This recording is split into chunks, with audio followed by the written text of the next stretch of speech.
Canada പ്രവാസികൾക്കിടയിൽ ഇപ്പോൾ ഏറ്റവും കൂടുതൽ ചർച്ച ചെയ്യപ്പെടുന്ന ഒരു വിഷയമാണ് ആൽബർട്ടയിലെ പുതിയ രാഷ്ട്രീയ നീക്കങ്ങൾ. കഴിഞ്ഞ ദിവസം പ്രീമിയർ ഡാനിയൽ സ്മിത്ത് നടത്തിയ ആ പ്രഖ്യാപനം വെറുമൊരു പ്രസംഗം മാത്രമല്ല, മറിച്ച് നമ്മുടെയെല്ലാം ഭാവിയെ ബാധിക്കുന്ന വലിയൊരു മാറ്റത്തിന്റെ തുടക്കമാണ്. 2026 ഒക്ടോബറിൽ നടക്കാൻ പോകുന്ന ആ റെഫറൻഡം അല്ലെങ്കിൽ ജനഹിത പരിശോധന കാനഡയുടെ ഇമിഗ്രേഷൻ ചരിത്രത്തിലെ തന്നെ നിർണായകമായ ഒരു വഴിത്തിരിവാകാൻ പോവുകയാണ്. ഇതേക്കുറിച്ചുള്ള ആഴത്തിലുള്ള വിശകലനമാണ് നമ്മൾ ഇന്ന് സംസാരിക്കുന്നത്. നമുക്കറിയാം, ആൽബർട്ട എപ്പോഴും ആൽബർട്ട ഈസ് കോളിംഗ് എന്ന ക്യാമ്പയിനിലൂടെ പുതിയ ആളുകളെ ഇങ്ങോട്ട് സ്വാഗതം ചെയ്തിരുന്ന പ്രൊവിൻസ് ആണ്. എന്നാൽ ഇന്ന് സാഹചര്യം മാറി. ഹൗസിംഗ് ക്രൈസിസും ഹെൽത്ത് കെയർ സംവിധാനങ്ങളിലെ തിരക്കും കാരണം ഇവിടുത്തെ സിസ്റ്റം ആകെ ഉലഞ്ഞിരിക്കുകയാണ്. ഇതിന്റെ പൂർണ്ണ ഉത്തരവാദിത്തം ഫെഡറൽ ഗവൺമെന്റിന്റെ അശാസ്ത്രീയമായ ഇമിഗ്രേഷൻ നയങ്ങൾക്കാണെന്നാണ് പ്രീമിയർ ഡാനിയൽ സ്മിത്ത് പറയുന്നത്.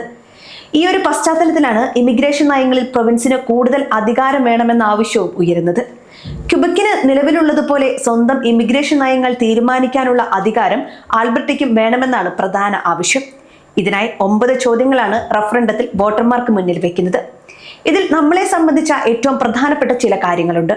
ഒന്ന്, PR ഇല്ലാത്തവർക്ക്, അതായത് വർക്ക് പെർമിറ്റിലോ സ്റ്റഡി പെർമിറ്റിലോ ഉള്ളവർക്ക് ഹെൽത്ത് കെയർ, വിദ്യാഭ്യാസം തുടങ്ങിയ സേവനങ്ങൾക്ക് ഫീ ഏർപ്പെടുന്നത് സംബന്ധിച്ച ചോദ്യമാണ്. നിലവിൽ കാനഡയിലെ ഏറ്റവും മികച്ച സോഷ്യൽ സർവീസുകൾ ലഭിക്കുന്ന പ്രൊവിൻസ് ആണ് ആൽബർട്ട.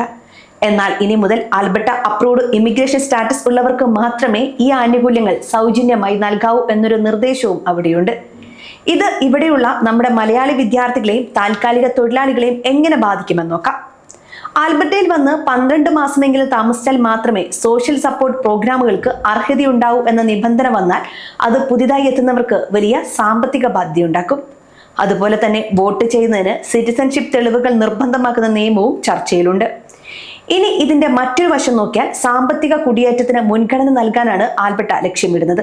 അതായത് ഇവിടെ ജോലി ചെയ്യാൻ കഴിവുള്ളവർക്കും നിലവിൽ ഇവിടെ ജോലി ചെയ്യുന്നവർക്കും PR കിട്ടാൻ കൂടുതൽ എളുപ്പമായേക്കാം. 2026 Alberta advantage immigration program data നോക്കിയാൽ നമുക്ക് മനസ്സിലാക്കാം, ഹെൽത്ത് കെയർ, കൺസ്ട്രക്ഷൻ, ടെക്നോളജി മേഖലകളിലുള്ളവർക്ക് വലിയ മുൻഗണനയാണ് ലഭിക്കുന്നത്. അനാവശ്യമായ ബ്യൂറോക്രസി ഒഴിവാക്കി തൊഴിൽ വിപണിക്ക് ആവശ്യമുള്ളവരെ മാത്രം ഇങ്ങോട്ട് എത്തിക്കുക എന്നതാണ് ലക്ഷ്യം. US-ലുള്ള നമ്മുടെ സുഹൃത്തുക്കളും ഈ മാറ്റങ്ങൾ ആഗ്രഹിക്കുന്നുണ്ടാകും. US-ലെ കടുത്ത ഇമിഗ്രേഷൻ നിയമങ്ങൾ കാരണം പലരും കാനഡയിലേക്ക്, പ്രത്യേകിച്ച് ടാക്സ് കുറവുള്ള ആൽബർട്ടയിലേക്ക് മാറാൻ ആലോചിക്കാറുണ്ട്. എന്നാൽ ആൽബർട്ട അതിന്റെ നിയമങ്ങൾ കർക്കശമാക്കുമ്പോൾ ആ ചുവടുമാറ്റം അത്ര എളുപ്പമാകില്ല. ഫെഡറൽ ഗവൺമെന്റും പ്രൊവിൻഷ്യൽ ഗവൺമെന്റും തമ്മിലുള്ള ഈ വടംവലിയിൽ സത്യത്തിൽ കഷ്ടപ്പെടുന്നത് ഇവിടെയുള്ള കുടിയേറ്റക്കാരാണ്. നമുക്കിവിടെ ഒരു കമ്മ്യൂണിറ്റി എന്ന നിലയിൽ ചില കാര്യങ്ങൾ ചിന്തിക്കേണ്ടതുണ്ട്. ആൽബർട്ടയിലെ മലയാളി കമ്മ്യൂണിറ്റി ഇവിടുത്തെ സാമ്പത്തിക വ്യവസ്ഥയിൽ വലിയ സംഭാവനകൾ നൽകുന്നവരാണ്. നമ്മുടെ നേഴ്സുമാരും എഞ്ചിനീയർമാരും IT പ്രൊഫഷണലുകളും ഇവിടുത്തെ സിസ്റ്റത്തിന്റെ അവിഭാജ്യ ഘടകമാണ്. അതുകൊണ്ട് തന്നെ ഇത്തരം റഫറൻഡങ്ങൾ വരുമ്പോൾ നമ്മുടെ അവകാശങ്ങളെക്കുറിച്ചും വരാൻ പോകുന്ന മാറ്റങ്ങളെക്കുറിച്ചും കൃത്യമായ ബോധ്യം നമുക്കുണ്ടാകണം. ഈ ഒക്ടോബറിൽ നടക്കാൻ പോകുന്ന വോട്ടെടുപ്പിന്റെ ഫലം കാനഡയിലെ മറ്റു പ്രൊവിൻസുകളെയും സ്വാധീനിക്കാൻ സാധ്യതയുണ്ട്. ഇതൊരു ആൽബർട്ട എക്സിറ്റ് അല്ലെങ്കിൽ കാനഡയിൽ നിന്നുള്ള വേർപിരി ലക്ഷ്യമിട്ടുള്ള നീക്കമാണോ എന്ന് സംശയിക്കുന്നവരുണ്ട്. എന്നാൽ പ്രീമിയർ പറയുന്നത് ഒരു യുണൈറ്റഡ് കാനഡയ്ക്കുള്ളിൽ നിന്നുകൊണ്ട് തന്നെ ആൽബർട്ടയ്ക്ക് കൂടുതൽ സ്വയംഭരണാധികാരം വേണമെന്നാണ്. നമ്മൾ പ്രവാസികളെ സംബന്ധിച്ച് ഇവിടെ സമാധാനമായി ജീവിക്കാനും മക്കൾക്ക് നല്ല വിദ്യാഭ്യാസം നൽകാനും കഴിയുക എന്നതാണ് പ്രധാനം. അതുകൊണ്ട് തന്നെ ഈ ഇമിഗ്രേഷൻ നിയമങ്ങളിൽ വരുന്ന ഓരോ മാറ്റവും നമ്മുടെ ബജറ്റിനെയും ജീവിത രീതിയെയും ബാധിക്കും.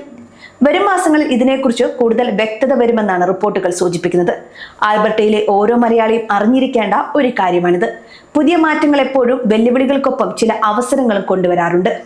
സ്കിൽഡ് വർക്കേഴ്സിന് കൂടുതൽ പ്രാധാന്യം നൽകുന്ന ഈ രീതി നമ്മുടെ കമ്മ്യൂണിറ്റിയിലെ പ്രൊഫഷണലുകൾക്ക് ഗുണകരമായേക്കാം. എങ്കിലും സോഷ്യൽ സർവീസുകൾക്കുള്ള നിയന്ത്രണങ്ങൾ പുതിയതായി എത്തുന്നവർക്ക് ആശങ്കയുണ്ടാക്കുമെന്ന് ഉറപ്പായിരിക്കുകയാണ്.